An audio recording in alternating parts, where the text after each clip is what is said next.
A ragged boy screamed, "Don't eat that," at Jason Statham.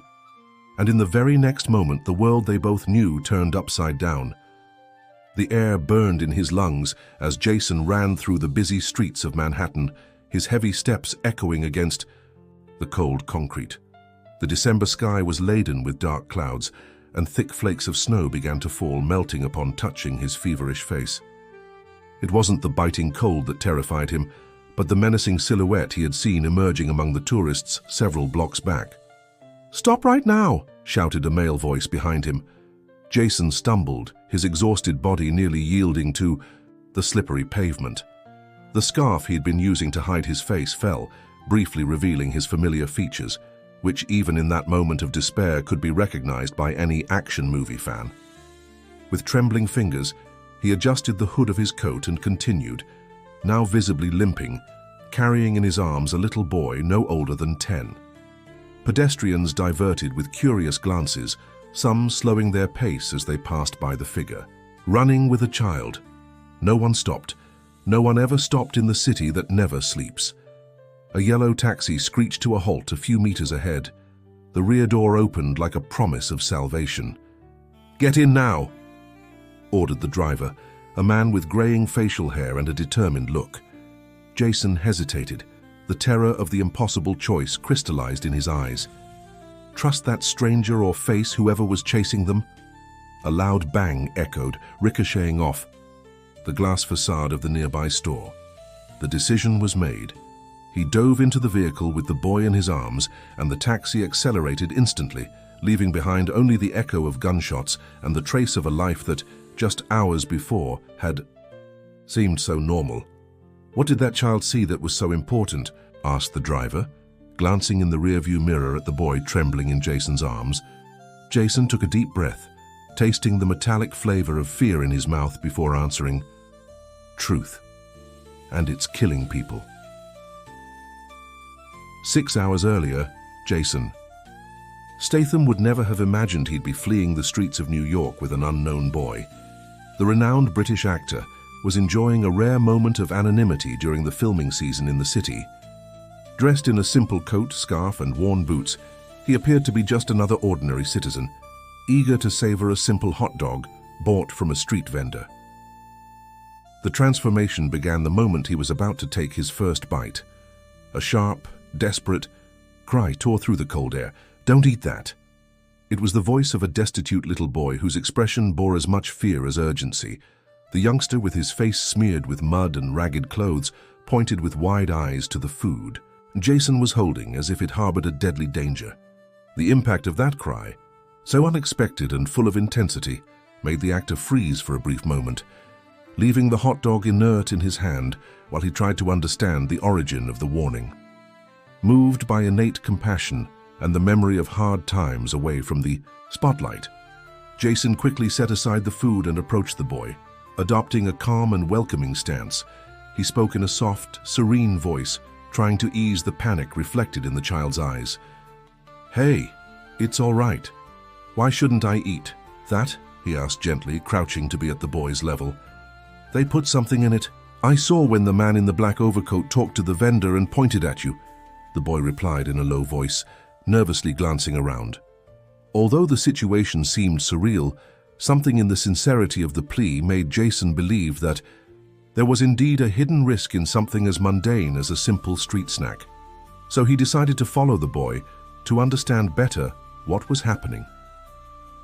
The boy introduced himself as Luke, an orphan who had been living on the streets for almost a year. As they walked together through streets that transformed into an almost cinematic setting where every corner seemed to hide a new mystery, the young boy began to recount, hesitantly and in broken fragments, that the food was poisoned. "I recognize that man," Luke continued, clutching Jason's coat as they advanced down a less crowded street. "He always appears in the alleys near the shelter where I sometimes sleep. People are afraid of him. They say he works for someone important." The narrative, although fragmented, carried an immense weight and an aura of mystery that made every word taste bitter with imminent danger. Jason, whose career had been built amid intense action scenes, felt his protective instinct intensify in the face of the boy's vulnerability. Even without fully understanding the origin of all the enigmas, he committed himself to uncover the truth behind that warning, realizing that the situation went far beyond a mere isolated incident. Their journey led them to a cozy diner, where the warmth of the place contrasted with the relentless cold outside. There, amid steaming cups of hot chocolate and an atmosphere of contained suspicion, Luke detailed that moments earlier he had witnessed the arrival of a stranger who seemed to have obscure links to illicit activities. He was talking on the phone, explained Luke, his small hands wrapping around the hot mug as if it were a treasure. He said that the actor would be at the spot in 15 minutes and that this time he couldn't fail. Then he handed something to the hot dog vendor and pointed to the other side of the street, exactly where you appeared a few minutes later. Jason listened attentively, while the little boy tried with all his might to make someone believe his account. Even in the face of the natural skepticism that might arise in such a situation, the actor felt the responsibility to act. He knew that this warning, although strange and difficult to fully comprehend, was a sign that something very wrong was happening in the shadows of the city. "Why did you decide to warn me?" asked Jason, studying the boy's face. "You could have simply ignored it."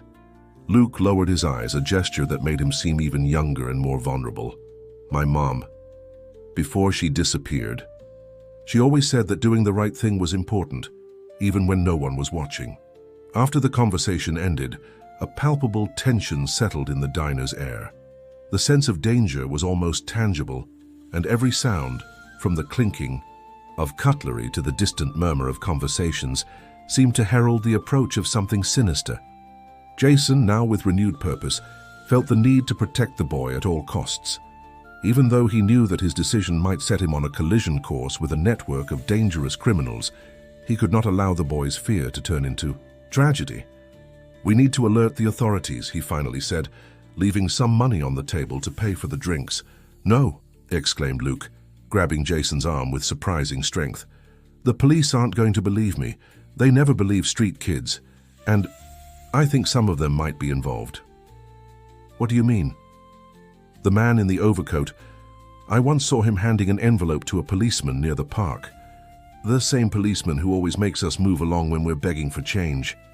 It was at that moment that Jason realized they were facing something much bigger than a simple attempted assault.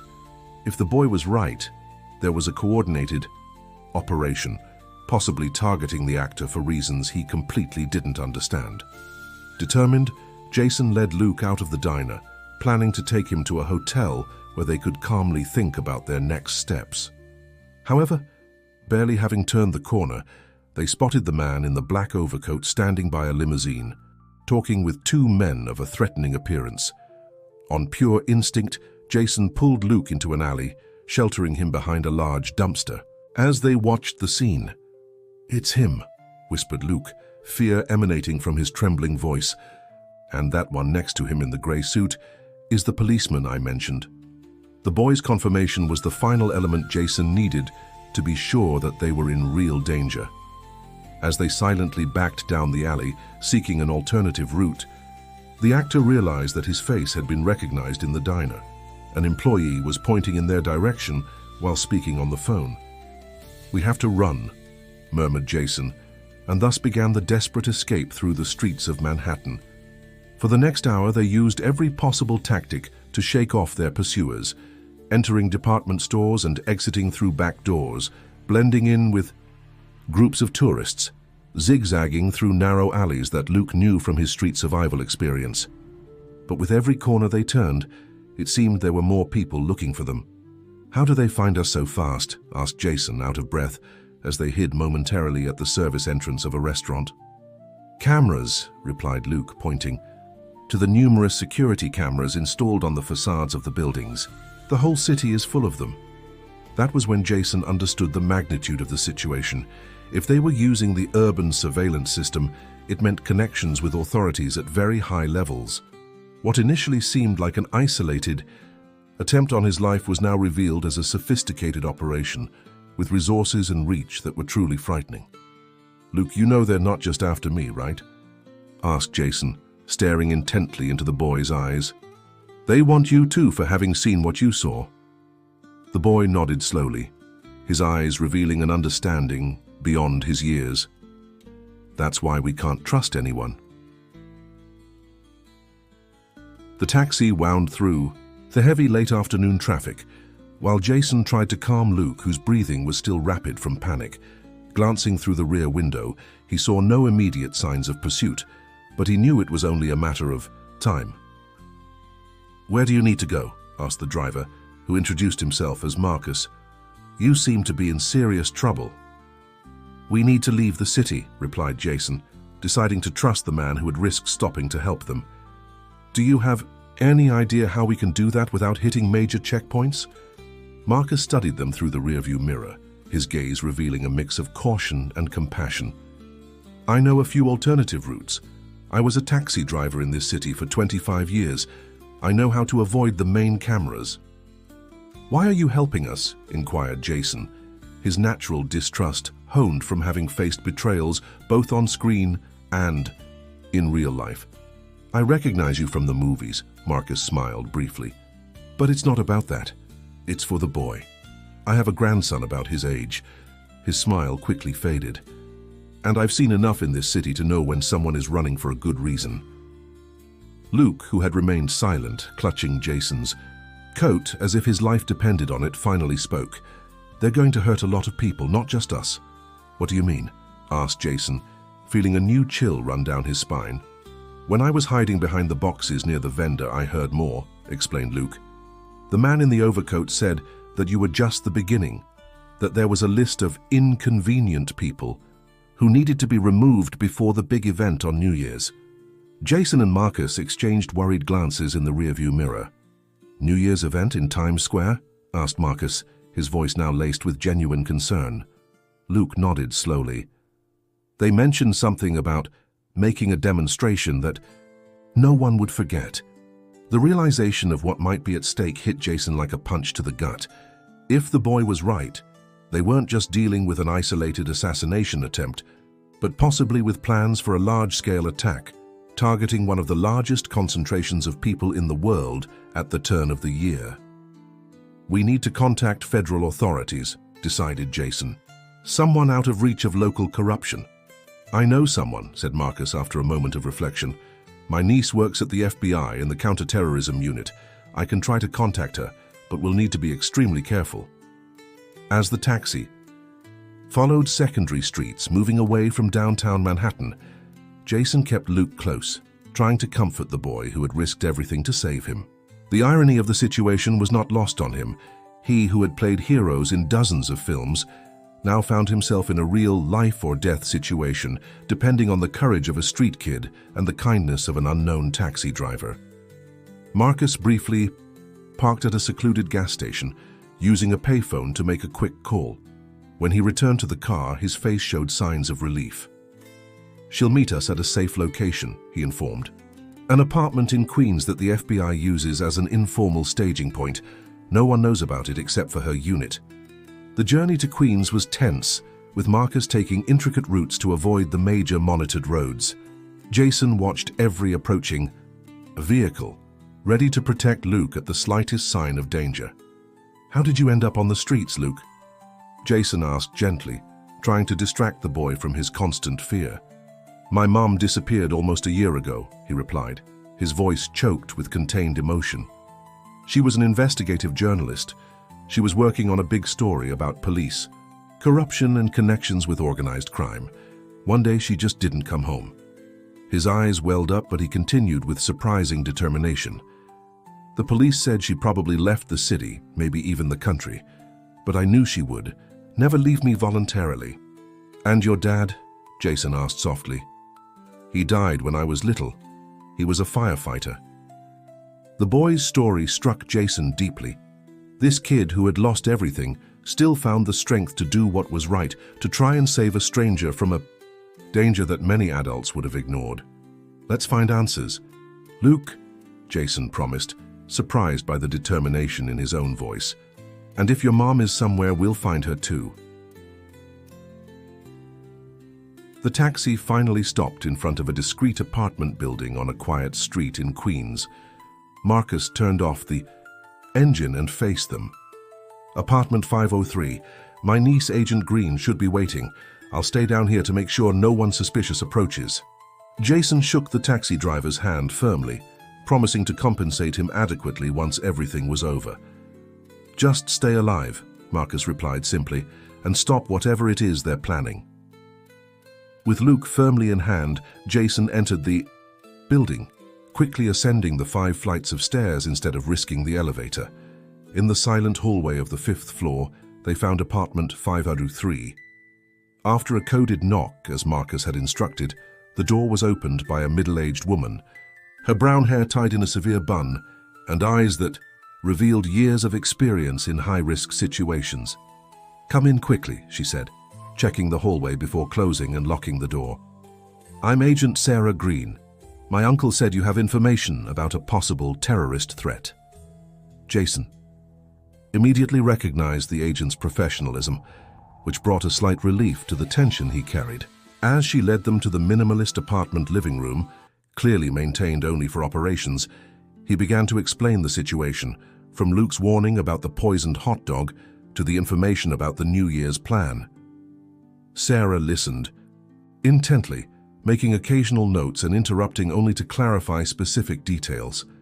When Luke mentioned the man in the overcoat and the corrupt policeman, she asked for detailed descriptions, later showing them some photographs on her laptop. "Is this the man?" she asked, pointing to the image of an individual with hard features and a calculating look. Luke nodded vigorously. "Yes, it's him." "Victor Kozlov," Sarah informed, her expression growing even more serious.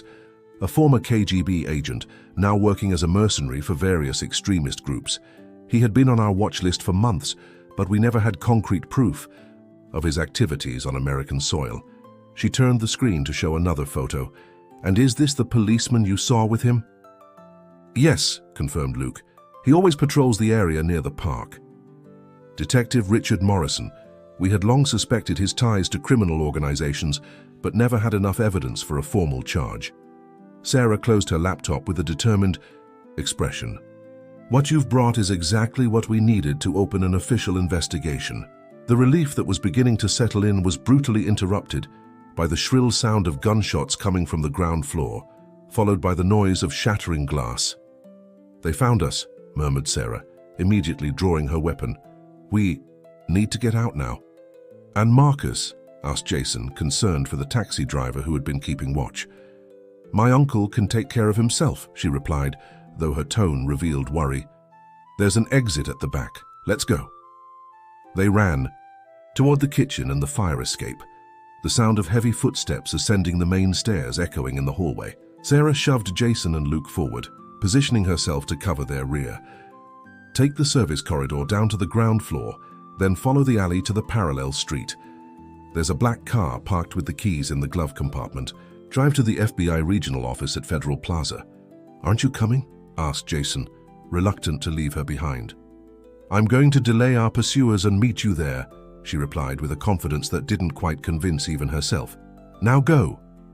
Jason scooped up Luke and ran toward the indicated exit, hearing the first shots being exchanged as the door closed behind them. The service corridor was narrow and dimly lit, but it offered a direct route to the ground floor. As they hurried down, the sound of gunfire gradually diminished, replaced by the noise of their own heavy breaths and rapid footsteps. When they reached the ground floor and emerged into the alley, Jason saw with horror Marcus's taxi completely riddled with bullet holes, the metal marked by gunfire. There was no sign of the driver. "Marcus," whispered Luke, his voice choked with fear and sorrow. "We don't have time," replied Jason, though the image of the destroyed taxi sent a wave of guilt and anger through him. "We have to keep going." They found the car that Sarah had mentioned, exactly where she had indicated. Jason placed Luke in the passenger seat, buckled him in and rushed to the driver's side. The keys were in the glove compartment as promised, and the engine roared to life with a soft growl. "Hold on," he instructed, maneuvering the vehicle out of the spot and accelerating along the residential street toward the main avenue that would take them back to Manhattan. The route to Federal Plaza was tense, with Jason constantly checking the rearview mirror for any sign of pursuers. Luke remained silent, his small body stiff with tension, his eyes vigilantly scanning every approaching vehicle. Almost there, murmured Jason, more to himself than to the boy, as they finally spotted the imposing FBI building on the urban horizon.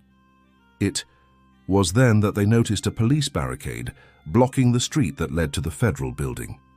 Armed officers were checking every vehicle, and among them Jason recognized Detective Morrison with a pang in his chest. "We can't go through there," he said, slowing down and diverting onto a side street before they were noticed. They anticipated our move. "What are we going to do now?" asked Luke, his small voice revealing his physical and emotional exhaustion. Jason thought quickly, assessing the few options remaining. Without Sarah, without Marcus, and with the path to the FBI blocked, they desperately needed a new plan. "We need a plan B," he decided, parking the car in a discreet spot to think. "Somewhere we can expose this whole conspiracy at once, in a way that can't be silenced." That's when an idea sparked, inspired by his years in the entertainment world. "The media," he murmured. "We can't trust local authorities, so let's go straight to the public." "How?" questioned Luke, a glimmer of hope lighting his eyes for the first time in hours. "I know a journalist from the New York Times who owes me a few favors," explained Jason. "She has integrity and connections to publish something of this magnitude, even against powerful pressures." The decision was made. Jason drove to a luxury hotel in downtown Manhattan, where he knew a press event was taking place for the launch of a major film. The journalist he was looking for, Christine Chen, would certainly be there. Using his fame as a pass, Jason managed to enter the hotel through the service entrance, with Luke firmly at his side. They located the hall where the event was taking place, and from a distance, Jason spotted Christine among the gathered reporters. "Wait here," instructed Luke, positioning himself in a discreet spot near the emergency exit. "I'll bring her to us." As Jason approached the journalist, he noticed suspicious movements out of the corner of his eye. Two men in suits who didn't seem to belong to the event, communicating discreetly via headsets. They hadn't noticed him yet, but it was only a matter of time. With the skill acquired over years of public events, Jason approached Christine from behind, whispering, "Don't react. I need your urgent help. It's a matter of life and death."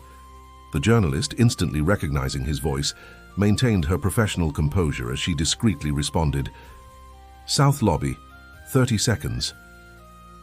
At the agreed meeting point, Jason quickly explained the situation to Christine, whose expression shifted from initial skepticism to genuine concern as the details emerged. "This is bigger than anything I've ever covered," she admitted, after hearing the account. "But I'll need solid evidence to publish. We have Luke's testimony, confirmation from FBI agent Sarah Green, and possibly recordings from the diner's security cameras where we were," argued Jason. "And if you investigate that apartment in Queens, you'll find evidence of the operation." Christine pondered for a moment, her journalistic instincts clearly at odds with the risks involved. "Okay," she finally decided. "I have a secure newsroom where we can protect you while we gather more evidence and prepare the story. But we need to get out of here immediately." As they moved discreetly toward Luke, Jason noticed that the suspicious men were now methodically searching the area, clearly on their trail. Quickening their pace, they reached the boy and headed for the service exit, guided by Christine. "My car is in the underground parking," she informed them. "Level B2, Section F." They descended quickly, via the service stairs, avoiding elevators and monitored areas. With every flight, the tension mounted, accompanied by the distant sound of radio communications, indicating that the net was closing in. Upon reaching the parking area, the relief of seeing Christine's car was swiftly replaced by alarm when they realized two men were already waiting near the vehicle. "Trap," murmured Jason, pulling Luke and Christine behind a concrete column. "There must be another exit," whispered Christine, trying to orient herself in the maze of the underground lot. At that moment, the parking lot lights flickered briefly before going out completely, plunging the area into near total darkness, lit only by emergency lights. "What's happening?" asked Luke, clutching Jason's arm. Before they could react, the sound of gunfire echoed through the parking garage, followed by screams and the thud of falling bodies. When the lights returned seconds later, they saw a familiar figure emerging among the cars, Agent Sarah Green with a wound on her arm, but very much alive. "I thought you might need reinforcements," she said with a slight smile, quickly approaching. "The FBI is taking over the operation. I managed to contact my superiors in Washington before the net closed in." Her explanation was cut short by the arrival of several federal agents in tactical gear, securing the perimeter and escorting them out of the parking lot. "And Marcus?" asked Jason, recalling the taxi driver. "Injured but alive," replied Sarah. "He managed to alert other agents about the ambush before he was hit. He's being treated in a secure hospital."